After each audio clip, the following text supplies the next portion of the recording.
అందరికీ నమస్కారం. ఈరోజు కథ పంతం ప్రేమ పార్ట్ 36. ఇక స్టోరీలోకి వెళ్తే రత్న హవేలీలో కాల్ మాట్లాడి లోపలికి వచ్చిన విక్రమ్ చాలా డిస్టర్బ్గా ఉన్నాడు.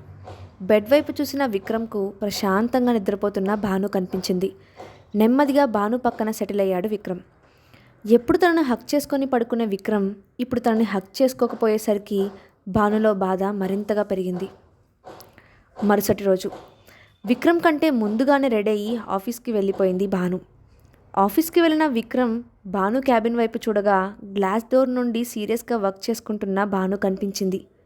ఏమైంది అంటూ అడిగాడు విక్రమ్ పక్కనే ఉన్న ఆర్కే. తెలియదు అన్నట్టుగా తల అడ్డంగా తిప్పిన విక్రమ్ ఆర్కే వైపు చూసి మాట్లాడుతూ, నీకేమైనా సస్పియస్గా అనిపించిందా అని అడిగాడు. నో, తను ఈ మధ్య బయట వ్యక్తులను ఎవ్వరినీ కలవడం లాంటిది జరగలేదు అని చెప్పాడు ఆర్కే.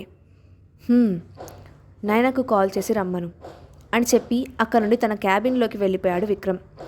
లోపలికి వెళ్ళిన విక్రమ్ వర్క్ చేయడానికి ట్రై చేశాడు, కానీ కాన్సన్ట్రేషన్ కుదరడం లేదు. పదే పదే భాను హాస్టల్కి వెళ్తాను అని అన్న విషయమే గుర్తు వస్తోంది. ఆ మాట చెప్తున్న సమయంలో భాను ముఖంలో ఏ భావం కనిపించకపోయినప్పటికీ ఆమె కళ్ళు ఏదో చెప్తున్నట్టుగా ఉన్నాయి.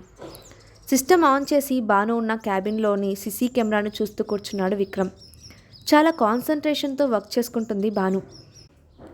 ఇంతకాలం వాళ్ళతో కలిసిపోయి నవ్వుతూ అల్లరి చేస్తూ ఉన్న భాను సడన్గా సైలెంట్ అయిపోవడం, తనను అలా అవాయిడ్ చేయడం విక్రమ్ మనసును మెలిపెడుతోంది.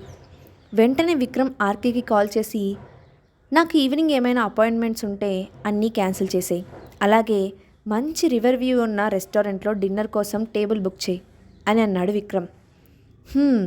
ఎంతకాలానికి నీకు బుద్ధి వచ్చిందిరా, కనీసం ఇప్పటికైనా కాస్త రొమాంటిక్గా ఆలోచిస్తున్నావు అని అన్నాడు ఆర్కే. రే, నేను నీకు బాస్ని అని మర్చిపోకు అని అంటున్న విక్రమ్ మాటలకు అడ్డుపడుతూ, వర్క్ విషయంలో నువ్వు బాస్వి అయి ఉండొచ్చు, కానీ ఇది మా సిస్టర్ విషయం అని అన్నాడు. ఆహా, అవును, చాలా గొప్ప బ్రదర్ అండ్ సిస్టర్. ఒకరు అవసరం లేకుండా మాట్లాడుతూనే ఉంటారు, ఒకరు అసలు నోరు తెరిచి విషయమే చెప్పరు అని అన్నాడు విక్రమ్. సరే సరే అంటూ ఫోన్ పెట్టేశాడు ఆర్కే. ఈవినింగ్ భానుని తీసుకొని డిన్నర్కి వెళ్ళిన తర్వాత తనతో కొంచెం టైం స్పెండ్ చేసి తను అలా ఉండడానికి కారణం ఏమిటో తెలుసుకోవడానికి అంతా ప్లాన్ చేసుకున్నాడు విక్రమ్. సాయంత్రం ఆఫీస్ టైం అయిపోయిన తర్వాత బుక్ హౌస్కి వెళ్ళింది భాను. అక్కడ బుక్స్ గురించి వెతుకుతున్న భాను తనకు కావలసిన బుక్ పై ర్యాక్లో ఉండడంతో దాన్ని అందుకోవడానికి ప్రయత్నిస్తున్న సమయంలో ఆ బుక్ ర్యాక్కి ఉన్న ఎడ్జ్ తగిలి పాతగాయం మళ్ళీ బ్లీడ్ అవ్వడం మొదలుపెట్టింది. దాంతో చేయి వెనక్కి తీసుకుంది భాను. భాను మీద బుక్ పడబోతోన్న సమయంలో ఆ బుక్ను పట్టుకున్నాడు ఒక వ్యక్తి. అతన్ని చూసిన భాను, మాస్టర్ అని అంది. అప్పుడే అక్కడికి ల్యాడర్ పట్టుకొని వచ్చిన వ్యక్తిపై అరవడం మొదలుపెట్టాడు అద్వై. అద్వై కోపం చూసి భయపడిన ఆ హెల్పర్, సారీ సార్, బుక్స్ సర్దడం కోసం తీసుకువెళ్ళాను. నేను ల్యాడర్ తీసుకువెళ్తున్న సమయంలో ఇక్కడ ఎవరు లేరు, అందుకే తీసుకువెళ్ళాను అని చెప్పాడు. అయినా అతని మీద అరుస్తున్న అద్వైను ఆపిన భాను, అతను చెప్తున్నది నిజమే మాస్టర్, ఇందులో అతను తప్పేమీ లేదు అని చెప్పి ఆ హెల్పర్ను అక్కడి నుండి వెళ్ళిపోమంది. భాను చేతి నుండి రక్తం కారుతూ ఉండడం చూసిన అద్వై కంగారుగా భాను చేతిని పట్టుకొని చూశాడు. ఆల్రెడీ పాత గాయానికి మళ్ళీ గాయం అవ్వడంతో గాయం మరింత పెద్దదయ్యి విపరీతంగా బ్లీడ్ అవుతుంది. భాను, నీ చేతికి గాయమయ్యి రక్తం వస్తూ ఉంది అని అన్నాడు అద్వై. తన చేతిని అద్వై చేతి నుండి వెనక్కి తీసుకుంటూ, చిన్న గాయమే మాస్టర్ అని అంది. భానుని కూర్చోబెట్టి ఫస్ట్ ఎయిడ్ కిట్ని తీసుకువచ్చి వద్దు అంటున్నా వినకుండా గాయాన్ని ట్రీట్ చేయడం మొదలుపెట్టాడు అద్వై. భాను, ఇంత గాయమైతే ఇలా సైలెంట్గా ఉన్నావు, పైగా చిన్న గాయమని చెప్తూ లైట్ తీసుకుంటున్నావు అని అన్నాడు. మనం కింద పడినప్పుడు ఎవరో ఒకరు మనల్ని పైకి లేపాలి అని చూస్తాం, అలాగే గాయపడినప్పుడు మరొకరి సాయం కోసం ఏడుస్తాం, ఎదురు చూస్తాం.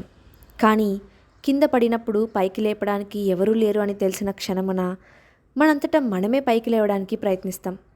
అలాగే మన గాయం గురించి పట్టించుకోవడానికి ఎవరూ లేరని అని తెలిసిన క్షణమున మన కంటి నుండి కన్నీరు రాదు, ఎవరి గురించి ఆలోచన రాదు అంటూ ఏదో ట్రాన్స్లో ఉన్నట్టు చెప్పింది భాను. భాను చెప్పింది అద్వైకి ఏమాత్రం అర్థం కాలేదు. భాను భాను అంటూ పిలుస్తుండగా, హా అంటూ అద్వై వైపు చూసింది భాను. నువ్వు ఏ విషయం గురించి మాట్లాడుతున్నావు అని అన్నాడు అద్వై. చిన్నగా నవ్వుతూ నథింగ్ మాస్టర్ అని అంది భాను. గాయానికి కట్టుకట్టిన తర్వాత, భాను ఇది నీకోసం అంటూ ఒక ఎన్వలప్ను భానుకి ఇచ్చాడు అద్వై. దాన్ని ఓపెన్ చేసి చూసిన భానుకి ఆ ఎన్వలప్లో ఒక ఇన్విటేషన్ కార్డు కనిపించింది. దాన్ని బయటకు తీసి చూస్తూ, ఇది నాకెందుకు అని అంది భాను. నాకు గణేష్ వాళ్లకు ఏదో విధంగా సహాయపడాలని ఉంది. అందుకే వాళ్లకు పర్మనెంట్గా ఒక వే చూపించాలని అనుకున్నాను. వాళ్ళ కళా నైపుణ్యం గురించి అందరికీ తెలిస్తే వాళ్ళకు మంచి జరుగుతుంది అనిపించింది. అందుకే వాళ్ళ కోసం ఒక ఎగ్జిబిషన్ను ఏర్పాటు చేస్తున్నాను. వాళ్ళను కలవడం వల్ల నాకు మంచి జరిగింది.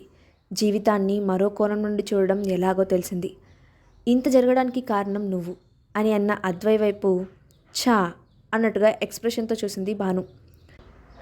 నాకు గణేష్ వాళ్ళ గురించి తెలిసింది నీ వల్ల అయినప్పుడు నువ్వేగా కారణం అని అన్నాడు అద్వై. అంటే మంచి జరగకపోయి ఉంటే దానికి కూడా నన్నే బాధితురాలని చేసుండేవారన్నమాట అని అంది భాను. భాను అన్న మాటకు అవాక్కైన అద్వై చిన్నగా నవ్వుతూ, అలాంటిదేం లేదు, నీ వల్లే అటువంటి కల్లా కపటం తెలియని మంచి వాళ్ళు కలిశారు. అందుకే వాళ్ళ మంచి కోసం జరిగే కార్యక్రమానికి నువ్వు కూడా వస్తే బాగుంటుంది అనుకుంటున్నాను. కానీ నిన్ను కాంటాక్ట్ అవ్వడం కుదరలేదు. ఎలా కలవాలి అని అనుకుంటున్న సమయంలో ఇక్కడ కనిపించావు అని చెప్పాడు. చిన్నగా నవ్వుతూ ఓకే మాస్టర్ వస్తాను అని చేతికి ఉన్న కట్టును చూపించి థ్యాంక్స్ ఫర్ ది హెల్ప్ అని చెప్పి ఆ ఇన్విటేషన్ను తీసుకొని అక్కడి నుండి వెళ్ళిపోయింది భాను. భాను వెళ్ళిన వైపే చూస్తూ ఉన్న అద్వైకు అంతకుముందు భాను అన్న మాటలు గుర్తుకు వచ్చాయి. వాటిని గుర్తు చేసుకుంటూ, నీ మాటలకు అర్థం ఏంటి భాను? నీ మనసును అంతగా గాయపరిచింది ఎవరు అని అనుకున్నాడు అద్వై. బుక్ హౌస్ నుండి బయటకు వచ్చింది భాను. అప్పుడే ఒక కారు వచ్చి భాను ముందు ఆగింది. ఆ కారు ఎక్కి కూర్చున్న భానుని ఆశ్చర్యంగా చూస్తూ, నో వన్ థింగ్, ఇది ప్రపంచంలో మరో వింత అని అంది సుమన. ఏంటి? ఎప్పుడు బయటకు వెళ్దామని అన్నా అస్సలు ఒప్పుకునే దానివి కాదు, కానీ ఇవాళ నువ్వే బయటకు వెళ్దామని అడిగావు. మరి ఇది వింత కాకపోతే మరి ఇంకేంటి అని అంది సుమన. సుమన మాటలకు చిన్నగా నవ్వి ఊరుకుంది భాను. సరే ఇప్పుడు ఎక్కడికి వెళ్దాం అని భానుని అడిగిన సుమనతో నీ ఇష్టం అని చెప్పింది భాను. లాస్ట్ టైం వెళ్ళినప్పుడు సరిగ్గా తినడమే కుదరలేదు, ఇప్పుడు వెళ్దామా అని అంది సుమన.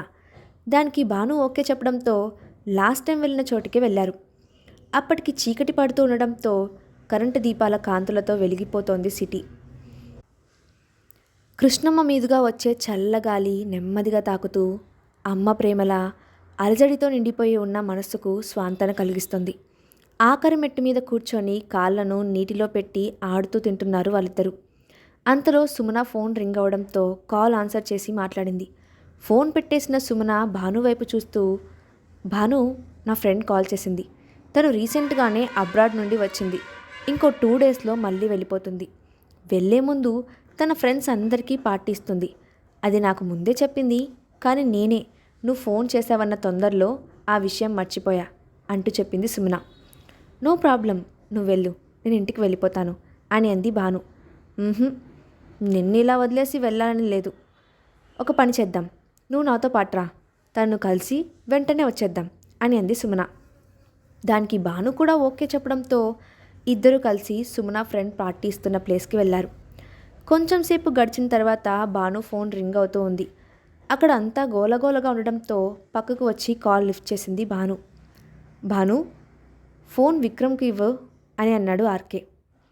విక్రమ్తో మాట్లాడాలి అనుకుంటే తనకి కాల్ చేయి అని అంది భాను. చేశాను, కానీ విక్రమ్ ఫోన్ కలవడం లేదు అని అన్నాడు ఆర్కే. విక్రమ్ ఇక్కడ లేడు అని చెప్పింది భాను. వాట్, లేడా?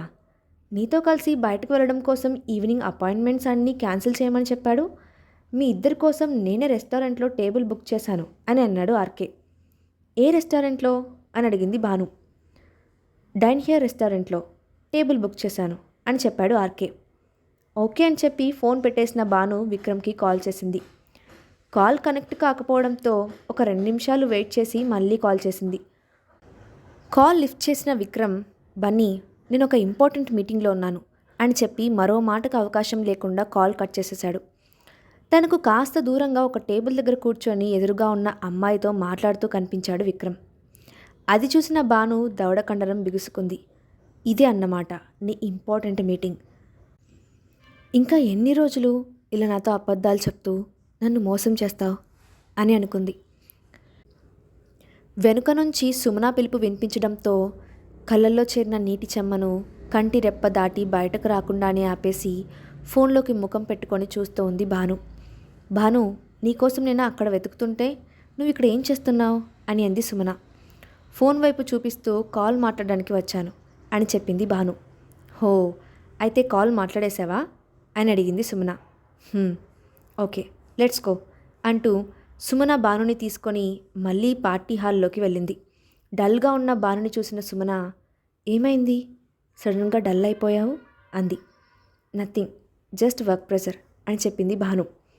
ఇప్పుడు కూడా వర్క్ గురించి ఆలోచించడానికి నువ్వేం ఆఫీస్లో లేవు, ఆ వర్క్ సంగతి పక్కన పెట్టేసి పార్టీ ఎంజాయ్ చేయి అంటూ కబుర్లలో పడింది సుమన. సుమారుగా అరగంట తర్వాత ఒక వ్యక్తి వైన్ గ్లాస్ తీసుకొని భాను సుమన వాళ్ళ దగ్గరికి వచ్చాడు. ఆ వ్యక్తి సుమన భుజంపై తట్టడంతో వెనక్కి తిరిగి చూసిన సుమనకు అక్కడ సీరియస్గా తన వైపే చూస్తూ నిలబడి సారథి కనిపించాడు. హే, నువ్వేంటిక్కడ అని అడిగిన సుమన వైపు సీరియస్గా చూస్తూ, బాబీ ఏంటి ఇక్కడ అని అడిగాడు సారథి. లాస్యతో మాట్లాడిన తర్వాత అక్కడి నుండి వెళ్ళిపోయాడు విక్రమ్. బయటకు వెళ్ళిన 2 నిమిషాలకే విక్రమ్ ఫోన్ రింగ్ అవడంతో కాల్ ఆన్సర్ చేశాడు విక్రమ్. ఎక్కడున్నావు ఇంతసేపు, నీ ఫోన్ ఎందుకు కలవలేదు? మా సిస్టర్తో డిన్నర్ కోసం ఇంత కష్టపడి అరేంజ్ చేస్తే అలా ఎలా స్పాయిల్ చేశావు? మీ డిన్నర్ డేట్ కోసం ఎన్ని ఏర్పాట్లు చేశానో తెలుసా? ఆ మేనేజర్ ఫోన్ మీద ఫోన్ చేస్తూ నా బుర్ర తినేస్తున్నాడు అంటూ పాఠం అప్పచెప్తున్నట్టు చెప్పేస్తున్నాడు ఆర్కే. లేదు, ఈరోజు వెళ్ళడం కుదరలేదు, రేపు ప్లాన్ చేద్దాం అని విక్రమ్ అంటుండగానే సడన్గా క్యాన్సిల్ అని అంటే భాను ఫీల్ అవుతుంది కదా అని అన్నాడు ఆర్కే. లేదు, ఇంకా నేను భానుకి ఏం చెప్పలేదు అని అన్నాడు విక్రమ్. ఆ మాట వినగానే ఆర్కే, హో నో, ఇప్పుడు ఎలా, నేను ఆల్రెడీ భానుకి చెప్పేశాను అని అన్నాడు. వాట్ అంటే ఇంటెన్షనల్గా కాదు, నీ ఫోన్ కలవకపోయేసరికి భానుకి కాల్ చేశాను, అప్పుడే బై మిస్టేక్ చెప్పేశాను అని అన్నాడు ఆర్కే. ఫోన్ కలవలేదా అని అనుకున్న విక్రమ్కు రెస్టారెంట్లో ఉన్నంతసేపు తనకు ఏ ఒక్క ఫోన్ కానీ మెసేజ్ కానీ రాకపోవడం గుర్తుకు వచ్చింది. సంథింగ్ ఈజ్ రాంగ్ అని అనుకున్న విక్రమ్ వెంటనే ఆర్కే కాల్ కట్ చేసి భానుకి కాల్ చేశాడు. బట్ కాల్ కనెక్ట్ కావకపోవడంతో మళ్ళీ కాల్ ట్రై చేస్తూనే ఉన్నాడు. ఎన్నిసార్లు చేసినా భాను ఫోన్ కలవకపోవడంతో హవేలీకి ఫోన్ చేసి భాను గురించి అడిగాడు.